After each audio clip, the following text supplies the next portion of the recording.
right, time for an acceleration test. Let's do it. Ooh!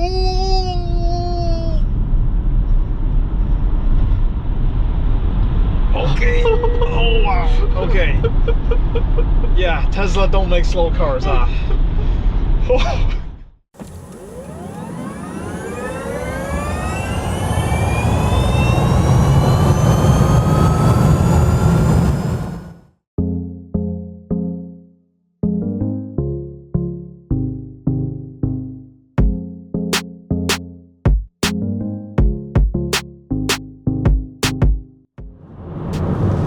Welcome everyone to Ready Steady Charge. Thank you for joining us today for a test drive of the Tesla Model Y. This is the dual motor long range version of the Model Y, and it is red, so it's very pretty. For this review, we're going to do something a little bit different. We're going to tell you about the advantages of Tesla. What makes the life of Tesla drivers so much easier, but those also come with disadvantages as well, and we're going to talk about those. It's almost as if Tesla created this comfortable resort that makes it very difficult to venture beyond it.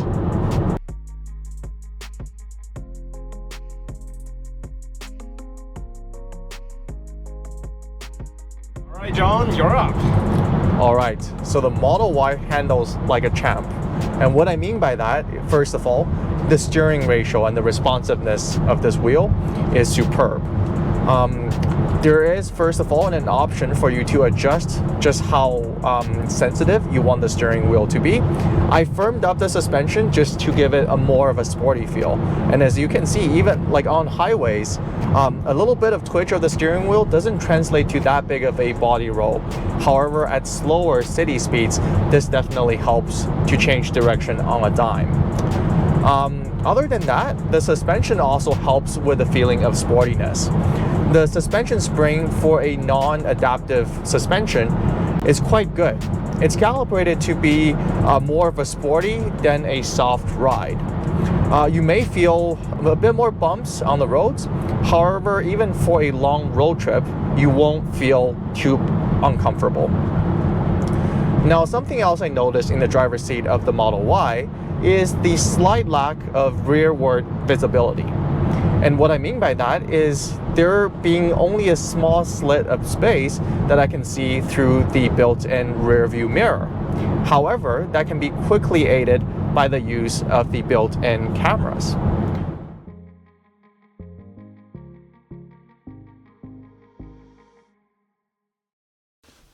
In talking about the Tesla Model Y, we would like to do something a little bit different.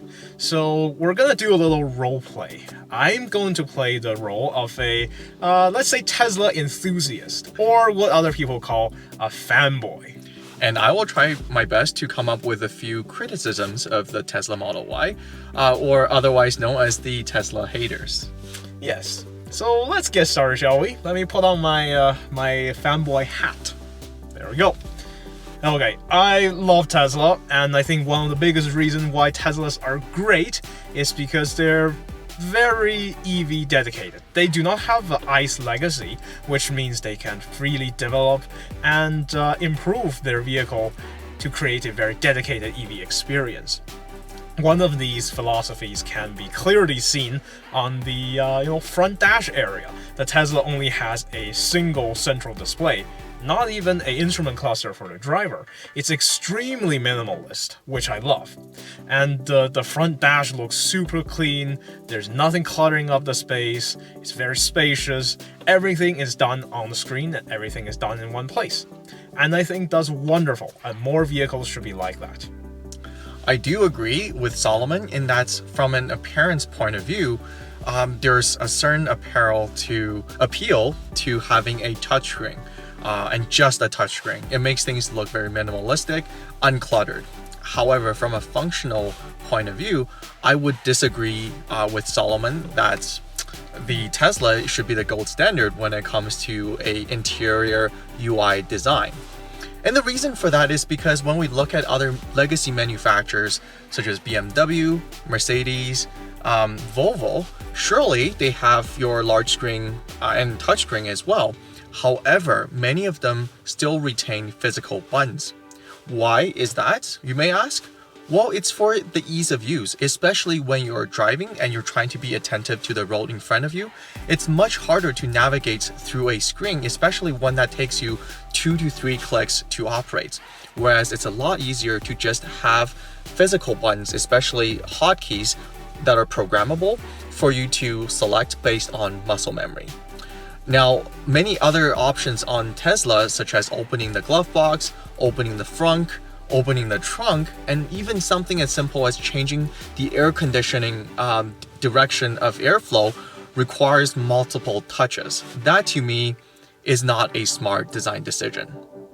Okay, well, I guess we'll just have to agree to disagree then, huh? Because I think it's all great.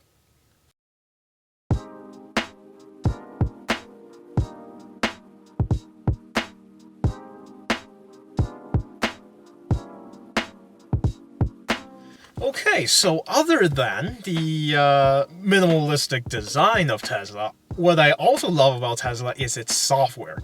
Because it seems like, Tesla is also a big software company. I love the Model Y software. Everything's on one screen. Honestly, it looks like a giant iPad. The touchscreen is responsive, the software is intuitive, it's wonderful. And it has over-the-air updates, much like, iPads and all Apple products. You can add a lot of new functions at the drop of a hat. You don't have to go to the dealership for them to do a software update, and I think more vehicles should be like that. The navigation system itself is something I would like to praise a bit more, which is it's super, it has so many functions. It is a very sophisticated system. It has battery percentage prediction for where your destination is. It shows you all the Tesla superchargers and relevant information, such as what the occupancy is like, what the charging price is like, and what the charging speed is like. And no other EVs are quite like this. And I think more EVs should be like the Teslas. What do you think? Well, it's curious that you've mentioned Apple, the comparison between Tesla and Apple as two giant software companies. Surely they have their advantages, but at the same time, you're really locked into this walled garden of Tesla ecosystem, similar to how you'll be locked in with Apple's ecosystem. And that walled garden, well, it's got some pretty darn hard to scale and very high walls.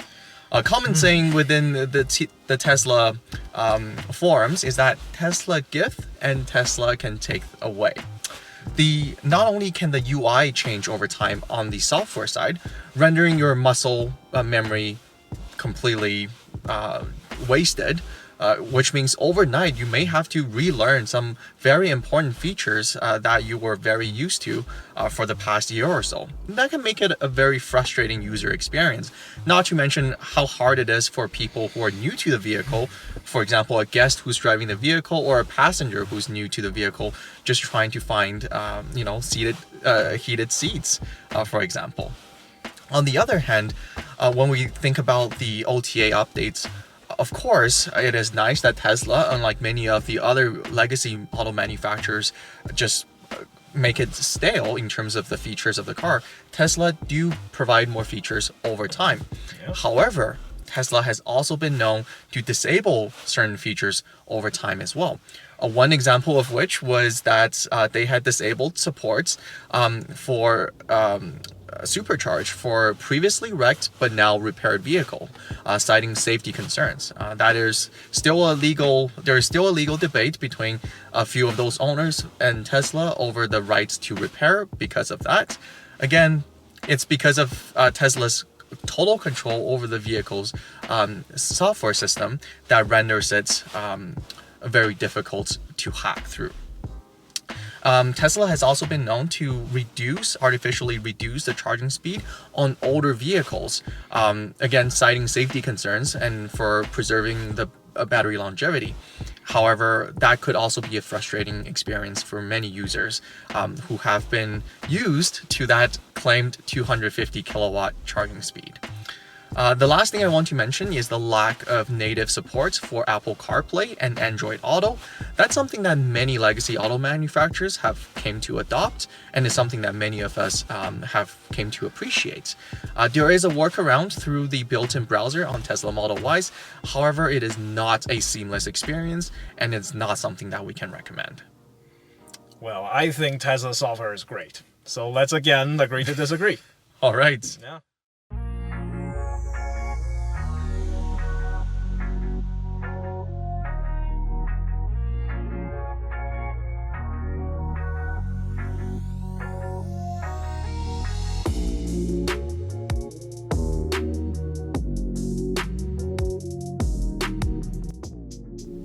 Now that I have espoused my love for Tesla's software, let's talk about why Tesla charging is so great. Let's start with the plug itself. In North America, Teslas use a proprietary plug. In Europe, they use CCS, just like most EVs. But I love the North American proprietary plug. It's a much smaller plug compared to the CCS. Much easier to handle, much easier to take from a charging station and plug it into your vehicle. And at the same time, it is using the same plug for both AC and DC charging. So I think that's brilliant design on Tesla's part. The charging cable and the charge port location are all standardized across all Tesla vehicles, which means you can park all Tesla vehicles into Supercharger the same way, and you're sure the cable will reach. Unlike other vehicle manufacturers that put their charge ports everywhere on the vehicle, and it's hard to standardize. The charging speed is also very fast. A Model Y can have a maximum peak charging speed of 250 kilowatts, and that is amongst the fastest charging of existing consumer EVs. And I think fast charging speed is always great, and the Model Y definitely ticks that mark.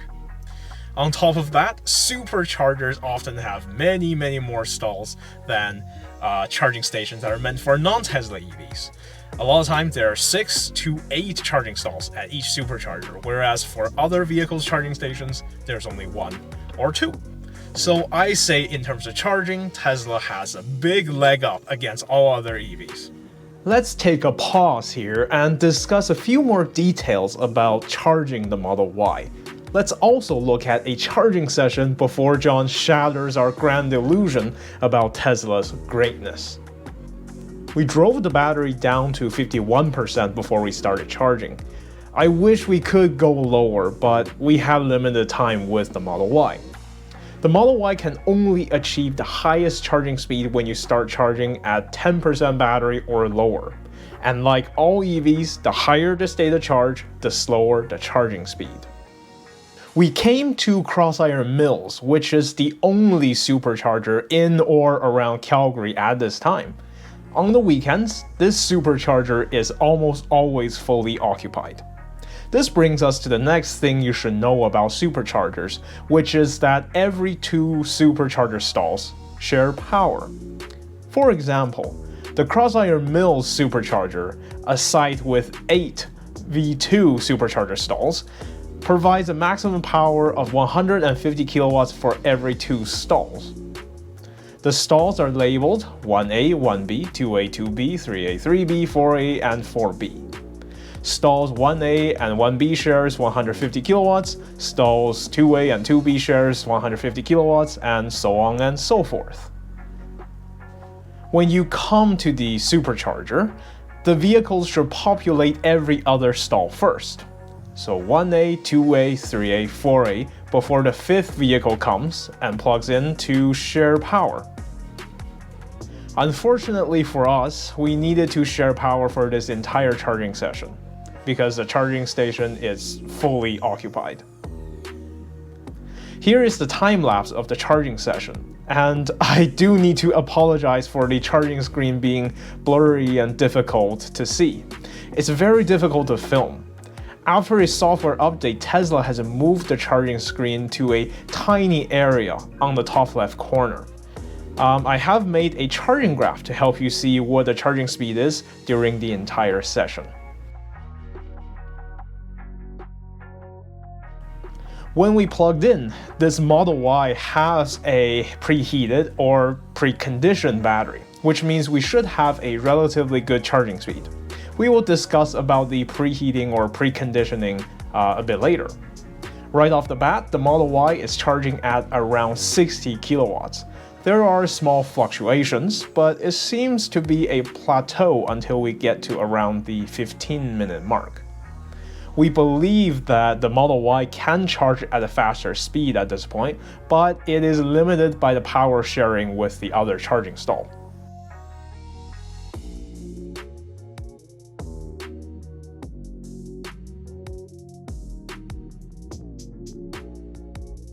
As we approach the 15-minute mark, we see that the charging speed has increased to around 70 kilowatts, and then it starts to reduce in a linear fashion for the rest of the charging session.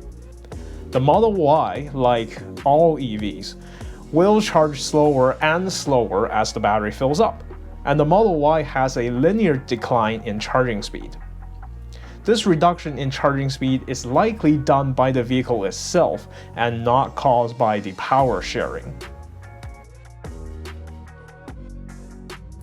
When we've reached 80% battery, the charging speed has reduced to around 50 kilowatts.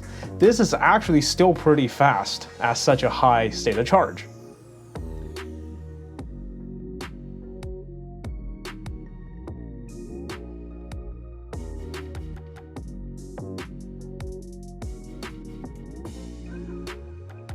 When we get to 90%, the charging speed is around 30 kilowatts. Compared to most other EVs that are charging at 90%, the Model Y's charging speed is actually still pretty fast.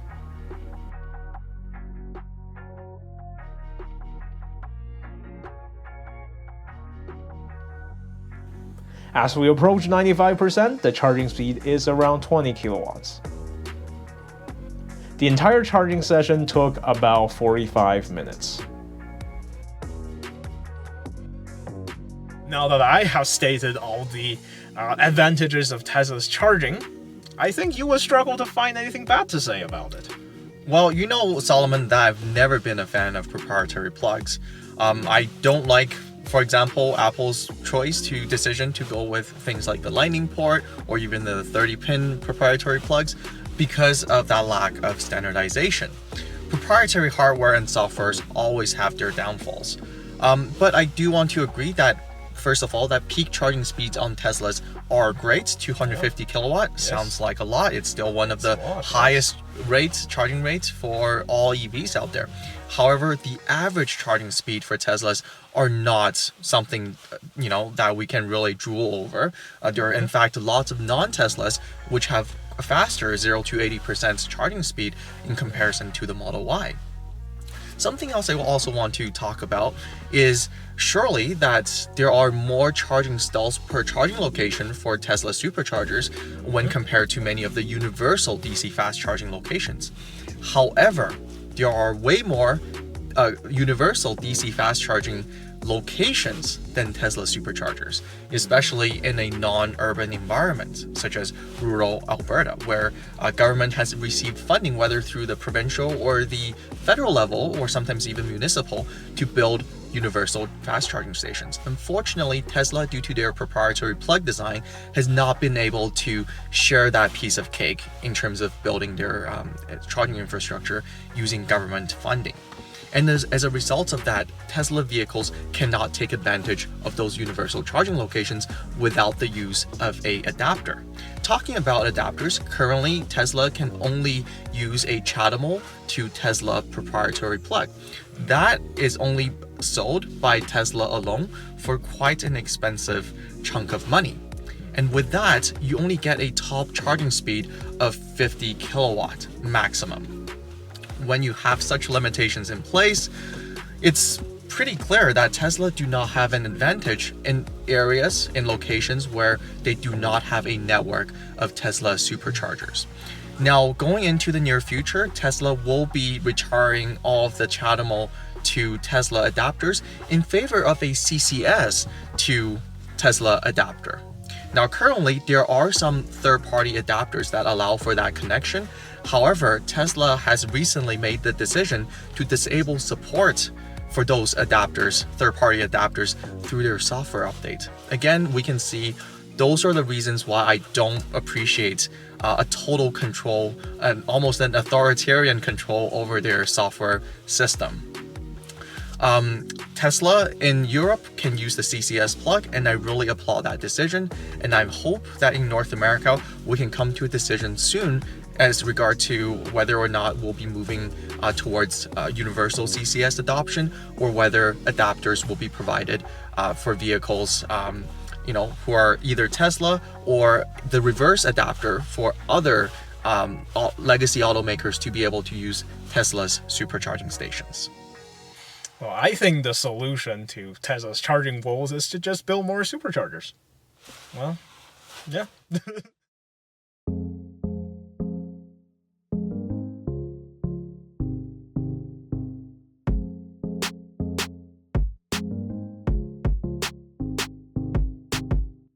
Expanding from the topic of charging a Tesla, I would like to say something else that hopefully a lot of you know, or maybe some of you are not aware of. Tesla has a system or a protocol which is basically called location-based battery preheating. What this is when you navigate on the navigation software to a supercharger, your Tesla will heat up the battery at the appropriate moment so that when you arrive at the supercharger, you have a very warm battery, and when you plug in, you get a very fast charging speed. Cold gating is a real issue, especially in Canada, because we get so much cold weather, and when your battery is cold, you charge kind of slow. So basically, Tesla has an advantage over other EVs. Other than very few electric vehicles, only Tesla have this location-based battery preheating, which is good because Tesla's battery charges the fastest at around 40 to 50 degrees Celsius. And I think this is a special feature of Tesla, and I think Tesla beats all other vehicles because it has this specific feature. Now, what do you have to say, John? Well, Solomon, do you recall us seeing those flow chargers, the flow DC fast chargers along the way? Of course I do, yes. Do you think the Tesla could still preheat its battery if we navigated to those chargers instead? Well, that's the thing, folks. Tesla Model Y, and in general Teslas overall, will only preheat their batteries when navigated to a supercharger. And as I said before, in our part of town, there aren't that many superchargers around. In fact, around Calgary, there's only one supercharging location north of Calgary in Belzac. Now, there are lots of other branded DC fast chargers that Teslas can take advantage of using the appropriate adapters. However, as we said before, Teslas will not preheat their batteries when arriving at those stations unless you fake your place of destination. It is possible for you to put in your within the built-in navigation system the Tesla's supercharger as the destination, but instead drive to a different DC fast charger that is universal. So doing that will help to allow the battery to preheat to some degree. However, this is not an elegant solution by any means. And as Solomon pointed out, Tesla's batteries do best when it's around 40 to 50 degrees Celsius. That is a very hard to achieve temperature, given the ambient temperature of around 0 to negative 20 or 30 degrees Celsius. Without battery preheating, Tesla's charging speed. Okay, all right, you've proven your point. All right, you hurt my Tesla pride enough today. All right, let's cut this off now.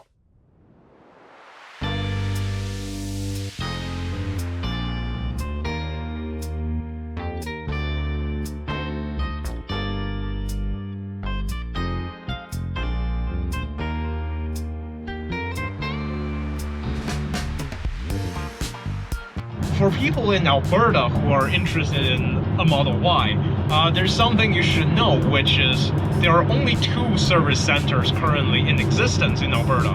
One is in Calgary, the other one is in Edmonton. If you live outside of these 2 big cities, of course, when you service your vehicle, you need to bring it back into one of the cities. And honestly, the Model Y in this specific vehicle segment is considered the gold standard. The gold standard means that it's good in many ways, but it is not the best in every single way. if you're considering an EV of this size and in this segment, consider checking out some other EVs as well within the same price range as well as the same specifications. Thank you so much for watching our review of the Tesla Model Y. Consider subscribing to our channel for more electric vehicle content. My name is Solomon, and this is John, and we'll see you on the next one.